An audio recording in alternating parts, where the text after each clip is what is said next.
Fast food has been a big part of the American culture since the earliest restaurants started in the early 1900s.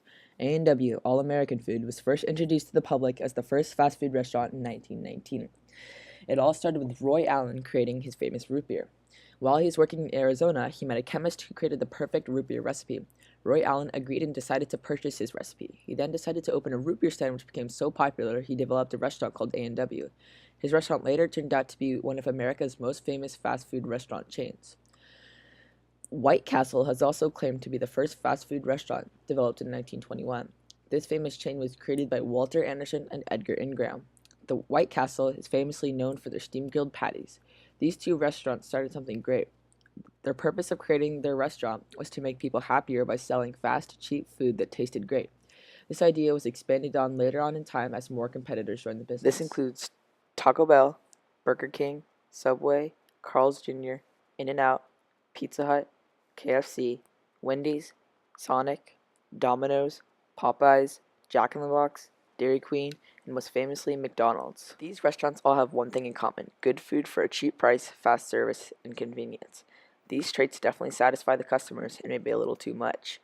Recent data shows that in the US, 15% of people ages 4 to 19 are obese, and 1 in every 3 adults are obese due to fast food. This is because their food is so high in calories, fat, and sugar, it dramatically puts weight into one's body. This isn't just because people love fast food restaurants so much. Advertising and menu items attract the customer greatly. Celebrities and professional athletes sponsor and do commercials for fast food restaurants in order to persuade customers to their restaurant. This works because if a professional athlete is shown eating their food, it'll tell the viewers that if they're eating it, so should I. This greatly attracts customers, and McDonald's uses this process greatly as they spend $963 million a year on advertising. Subway also uses this method greatly as they spend $516 million per year. Factor is menu items, which can change every year for restaurants, or they can bring back special items such as the McDonald's famous McRib. Introducing new menu items attracts new customers.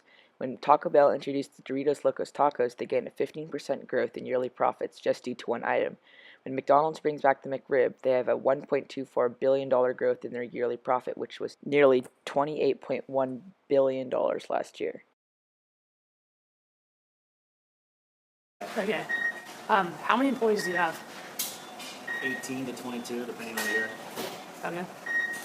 Do you know how many customers you average per day? It's okay. 200 to 500 a day. Oh, wow. Okay. In the last 5 years, how has the fast food business changed, in your opinion? It's slowed down a little. Slowed down? Yeah, everyone's on a health food kick. Yeah. So burgers and fries aren't the biggest. Okay. It's changing. There's a lot more options. Yeah.